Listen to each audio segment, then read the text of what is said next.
Hello दोस्तों, कैसे हैं आप लोग। चलिए आज की वीडियो की शुरुआत हम लोग जियोग्राफी का एक टॉपिक लेके आए हैं जिसका नाम है एटमॉस्फेयर, वायुमंडल। सबसे पहले ये जानते हैं कि वायुमंडल होता क्या है। उसके बाद आपको पढ़ना है कि वायुमंडल का अध्ययन किसमें किया जाता है। वायुमंडल से रिलेटेड जो भी क्वेश्चन आते हैं सारा एक एक क्वेश्चन बताएंगे। आप जो भी लोग आप तैयारी कर रहे हैं इस चीज़ का, मतलब किसी भी चीज़ का आप तैयारी कर ही रहे होंगे ना, बैंक का हो, एसएससी का, रेलवे का हो, या यूपीएससी पीपीएससी वगैरह वगैरह जो भी हुआ, आप जिस चीज़ का भी तैयारी कर रहे होंगे उस सब के लिए आपके लिए मोस्ट इंपॉर्टेंट है। इसमें ऑब्जेक्टिव कैसे पूछा जाता है, एग्जाम में कैसे आता है, एक एक क्वेश्चन के बारे में जानकारी प्राप्त करेंगे। अब वायुमंडल जो पढ़ रहे हैं, वायुमंडल में कितने लेयरें होते हैं, वायुमंडल में कितने परत होते हैं, उसी के बारे में पढ़ना है। तो सबसे पहले हम जानते हैं कि वायुमंडल होता क्या है, वायुमंडल से क्वेश्चन कहाँ पूछे जाएंगे, किस किस में पूछे जाएंगे, और रिसेंटली में भी क्वेश्चन किस प्रकार से पूछे जा रहे हैं वायुमंडल से, इसके बारे में भी अभी जानकारी प्राप्त करेंगे। आइए वायुमंडल होता क्या है। तो आपको मालूम होगा कि वायुमंडल आप लोग बचपन में पढ़े होंगे कि वायुमंडल जो होता है, देखिए वायुमंडल, देखिए मंडल जो है, मंडल किसी भी चीज का समूह हो सकता है। मंडल किसी भी चीज का समूह हो सकता है, या तो जानवर का हो सकता है, या आदमी का हो सकता है, या फिर वायु का हो सकता है। यानी जिस चीज का भी समूह हो जाए सब मंडल होता है। क्लियर है। अब यहाँ पर मंडल किसका है, वायु का। यानी वायु का मंडल जो होगा वो सब क्या कहलाएगा, वायुमंडल कहलाता है। तो हम जहाँ रह रहे हैं, जिस वातावरण में रह रहे हैं, तो चारों ओर का जो वातावरण जो घिरा हुआ है वही वायुमंडल कहलाता है। क्लियर। यानी पृथ्वी के चारों ओर फैले हुए गैसीय आवरण वायुमंडल कहलाते हैं। लिख लीजिए, पृथ्वी के चारों ओर फैले हुए गैसीय आवरण वायुमंडल कहलाते हैं। अब इस वायुमंडल में हम लोग तो जान गए कि वायुमंडल जो होता है वायु का मिश्रण है। और वायु कहने का मतलब है कि इस वायु में, मतलब गैस में, एक दो गैस नहीं होगा, इसमें बहुत सारे गैस है। लेकिन जिसमें मुख्यतः क्या होता है कि जिसमें मुख्यतः चार गैस मुख्यतः विद्यमान है, मतलब ज्यादातर मात्रा में है। सबसे पहला गैस नाइट्रोजन। अब नाइट्रोजन कितना प्रतिशत हमारे वायुमंडल में, इसके बारे में जानते हैं। नाइट्रोजन यानी जिसको बोलते हैं N2। तो नाइट्रोजन कितना परसेंट है, तो नाइट्रोजन हमारे पास 71% है। इसके बाद आता है ऑक्सीजन। ऑक्सीजन कितना परसेंट है, तो ऑक्सीजन 21% है, यानी 20.98 होता है, लेकिन माना गया है 21%, है ना। उसके बाद होता है आर्गन, AR। ठीक, तो आर्गन हमारे पास कितना परसेंट है, तो 0.93% है। इसके बाद बोला गया है कार्बन डाइऑक्साइड, यानी यह है 0.03%। इसको याद रखना है। क्लियर। यानी ऑक्सीजन जो है, ऑक्सीजन कितना परसेंट है, 21%। आर्गन कितना है, 0.93%। और कार्बन डाइऑक्साइड जो है कितना परसेंट है, तो 0.03%। इसको याद रखना है। कभी कभी एग्जाम में क्या करता है कि 0.3% दे देता है, तो ऐसा गलती मत कीजिएगा, ऐसा गलती में नहीं करना है। एग्जाम्पल में आपको 0.0% भी रहेगा, 3% और 0.3% भी रहेगा। तो आपको बनाना है क्या, 0.03% कार्बन डाइऑक्साइड। 10th में भी पूछा जाता है और कंपटीशन में भी पूछा जाता है। इसलिए आपको याद रखना है कि कार्बन डाइऑक्साइड हमारे वायुमंडल में कितना प्रतिशत है, तो 0.03% है।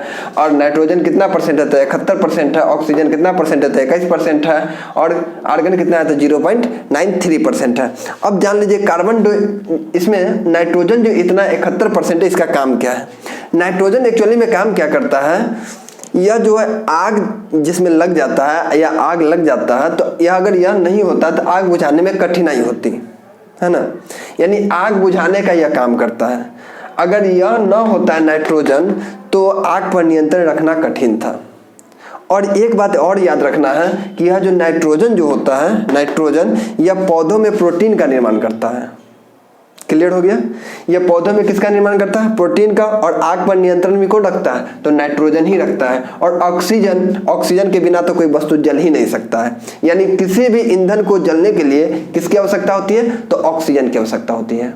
यानी ऑक्सीजन नहीं होगा तो जल नहीं सकता है, और नाइट्रोजन नहीं होगा तो आग पर नियंत्रण रख ही नहीं सकते हैं। तो दोनों एक दूसरे का होना बहुत जरूरी होता है ना। तो नाइट्रोजन का काम क्या है, नाइट्रोजन का काम क्या है, यह वस्तु को जलने से रोकना। ऑक्सीजन का काम है यह वस्तु को जलने में मदद करना, और यह साथ में ऊर्जा का भी काम करता है ना। अब देखिए इस वायुमंडल जो है, वायुमंडल का अध्ययन एरोलॉजी में किया जाता है। याद रखिएगा, एरोलॉजी जिस तरह हम लोग जीवों का अध्ययन, जीवित यानी लिविंग थिंग्स का अध्ययन किस में करते हैं? बायोलॉजी में, बायोलॉजी। उसी तरह वायुमंडल का जो भी अध्ययन करते हैं सब किस में करते हैं? एरोलॉजी में करते हैं। हो गया क्लियर? अब छोटा सा चीज जानना है, वायुमंडल जो एक्चुअली बना है, हम लोग जानते हैं कि वायुमंडल जो है वायु के मिलने से बना है, यानी वायु के मिलने से वायुमंडल बना है। अब इसमें क्या है वायुमंडल? अब ये मान लीजिए कि हमारा पृथ्वी है। अब पृथ्वी पर एक दो लेयर नहीं है, बहुत सारे लेयर हैं, है ना? जिस लेयर का नाम है क्षोभ मंडल, यानी पृथ्वी के ऊपर का लेयर जिसका नाम है, यानी लेयर पृथ्वी के ऊपर जो वायु का परत है, वायु का जो परत है उसका नाम है पहला क्षोभ मंडल। इसके बाद ऊपर चले जाए तो ऊपर का नाम हो जाता है समताप मंडल, इसके बाद मध्य मंडल, आयन मंडल, उसके बाद वायुमंडल जो सबसे ऊपर है ना? तो सबसे पहला कौन मंडल है? क्षोभ मंडल, जिसको इंग्लिश में बोलते हैं ट्रोपोस्फीयर। याद रखना, अभी याद करने का तरीका ही बता देंगे, अभी याद भी हो जाएगा, इसलिए ध्यान से समझ लेना। यह हमारा पृथ्वी है और पृथ्वी से ऊपर जाने के बाद सबसे पहला मंडल का नाम क्या है? क्षोभ मंडल, क्षोभ मंडल, जिसको इंग्लिश में बोलते हैं ट्रोपोस्फीयर। यह जो है, इसकी जो पृथ्वी से लेकर यह कहाँ तक ऊंची फैली हुई इसके बारे में जानना है। तो देखिए, यह जो है विषुवत रेखा, आप लोगों को आगे पढ़ाएंगे, यानी ध्रुव और विषुवत रेखा, विषुवतीय क्षेत्र, दो चीज आप लोगों को बताएंगे जब ग्लोब पढ़ाएंगे उसमें। अब देखिए, यह जो ध्रुव है हमारा, जिसको पोल बोलते हैं, यह पोल से क्षोभ मंडल की ऊंचाई 8 किलोमीटर है, मात्र 8 किलोमीटर, और विषुवत रेखा से 18 किलोमीटर। इसको समझना है। लेकिन वैज्ञानिक क्या बोला इसको, कि औसत में अगर मान के चले, औसत में इसकी जो ऊंचाई अगर लेके चले 20 से, तो 12 से लेकर 16 किलोमीटर तक यह है। औसत क्या मान के चलेंगे? 12 से लेकर 16। तो सबसे पहला लेयर कौन हुआ? क्षोभ मंडल, जिसको इंग्लिश में क्या बोलते हैं? ट्रोपोस्फीयर बोलते हैं। कोई दिक्कत नहीं ना? चलिए अब आगे जानते हैं ट्रोपोस्फीयर में होता क्या है, ट्रोपोस्फीयर का काम क्या है, या क्या, इससे कैसे क्वेश्चन पूछे जाते हैं, इसके बारे में। देखिए, ट्रोपोस्फीयर एक्चुअली में क्या करता है, इसका इस मंडल में क्या होता है, इस जानना यही है कि इस मंडल में क्या होता है। तो इस मंडल में जो भी प्राकृतिक घटनाएं होती हैं, जो भी मौसमी घटनाएं होती है, सब इसी मंडल में होता है। यानी बादल का गरजना, चिड़िया जो उड़ती है किस मंडल में उड़ती है? तो क्षोभ मंडल में उड़ती है। मौसम जो भी परिवर्तन होता है किस मंडल में होता है? क्षोभ मंडल में होता है ना? बादल फटना किस मंडल में होता है? तो क्षोभ मंडल में होता है। तो क्षोभ मंडल की क्रियाएं, जो भी मौसमी घटनाएं हैं, सब किस मंडल में होता है? तो क्षोभ मंडल में होता है। क्लियर? अब देखिए, क्षोभ मंडल में और क्या क्या होता है इसके बारे में जानिए। देखिए, क्षोभ मंडल, ये तो हम समझ गए कि 8 किलोमीटर हो गया, 18 किलोमीटर हो गया, 12 से 16 किलोमीटर हो गया। क्षोभ मंडल में कौन कौन सी घटनाएं हो गई? प्राकृतिक घटना जो भी है, मौसमी घटना जो भी होती है, सब क्षोभ मंडल में ही होता है। अब यह क्या होता है कि जैसे अगर पृथ्वी से, यह हमारा पृथ्वी है, जैसे ऊपर बढ़ते हैं तो इसका जो तापमान होता है यह कम जाता है। याद रखना है, क्या होता है? तापमान कम जाता है।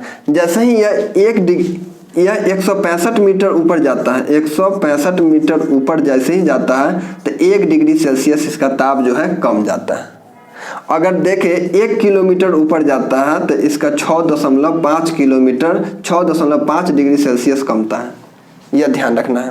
क्षोभ मंडल पृथ्वी से जैसे ही ऊपर जाता है, यानी यहाँ से यहाँ उठा तो यह कितना डिग्री कम गया? 1 डिग्री सेल्सियस कम गया। यानी 1 किलोमीटर ऊपर जाएगा तो कितना डिग्री कम जाएगा?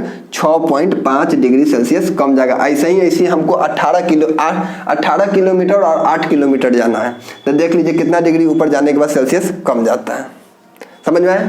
इस मंडल का एक नाम है जिसको बोलते हैं संवहन मंडल या परिवर्तन मंडल भी इसको बोलते हैं। लिख लेना है कि इस मंडल को परिवर्तन मंडल या संवहन मंडल बोलते हैं।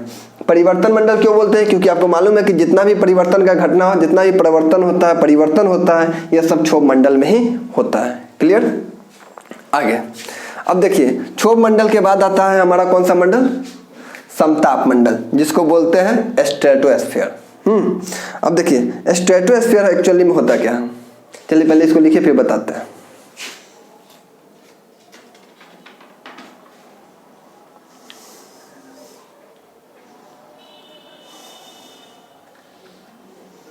देखिए, यह जो है 18 से लेकर 50 किलोमीटर तक फैला हुआ है। क्षोभ मंडल के बाद आता है समताप मंडल, और समताप मंडल 18 से लेकर 50 किलोमीटर तक फैला हुआ है। लिखना है, क्षोभ मंडल जो है कहां से कहां तक फैला हुआ है? 18 से लेकर 50 किलोमीटर तक इसकी लंबाई है, यानी यहाँ से लेकर यहाँ तक कितना किलोमीटर तक फैला हुआ है, 18 से लेकर 50 किलोमीटर तक फैला है।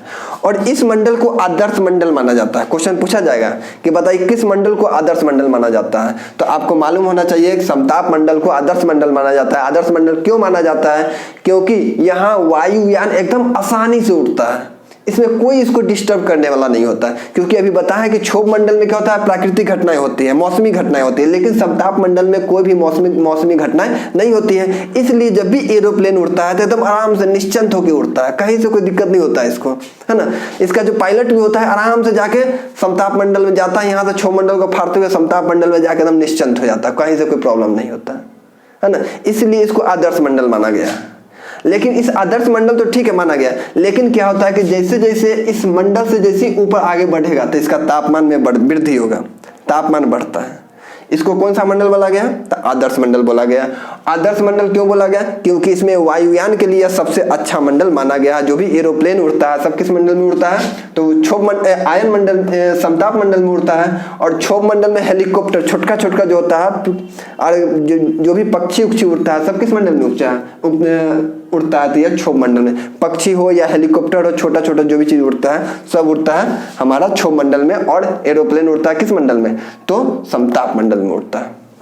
क्लियर। समताप मंडल में ऊपर जाने पर इसका तापमान में वृद्धि होता है, और इसमें क्या होता है कि क्षोभ मंडल में ऊपर जाने के बाद इसका तापमान धीरे धीरे कम होने लगता है। यानी 165 मीटर ऊपर जाता है तो 1 डिग्री सेल्सियस कम होता है, और 1 किलोमीटर ऊपर जाता है तो 6.5 डिग्री सेल्सियस कम जाता है। कोई दिक्कत। अब इसमें हमारे पास 3 लेयर और बच गए हैं, जिस लेयर को, जैसे तीसरा लेयर क्या है, मध्य मंडल, आयन मंडल और बहिमंडल। अब इसको याद कैसे रखेंगे देख लीजिए, क्योंकि यह एग्जाम में क्या होता है एक्चुअली हिंदी में अब नहीं आता, इंग्लिश में ही आता है। तो इंग्लिश में कैसे याद रखेंगे, देखिए इंग्लिश में कैसे याद रखेंगे। सबसे पहला मंडल तो हम लोग जानते हैं क्षोभ मंडल होता है। अब याद कैसे रखेंगे, सबसे बाहर देखिए पहला है टी, एस है, एम है, आई है और ई, इसी लेयर से याद हो जाएगा। पहले कौन आता है इसमें, तो पहले आता है सर ई आता है, ई के बाद आई आता है, फिर एम आता है, फिर एस आता है, तब ना टी आता है। तो ध्यान देना है कि जो पहले आता है वो सबसे बाद में, जो पहले आएगा वो सबसे बाद में, समझ में आया। और जो सबसे बाद में आता है वो सबसे पहले। अब बताइए पहले टी आता है कि पहले एस आता है, एस के बाद टी आता है ना। तो टी आया तो टी सबसे पहला, तो ट्रोफोस्फीयर। ट्रोफो के बाद एस आया तो क्या बोलेंगे, स्ट्रेटोस्फीयर। उसके बाद एम आया तो मेसोस्फीयर, उसके बाद आइनोस्फीयर और उसके बाद एक्सोस्फीयर।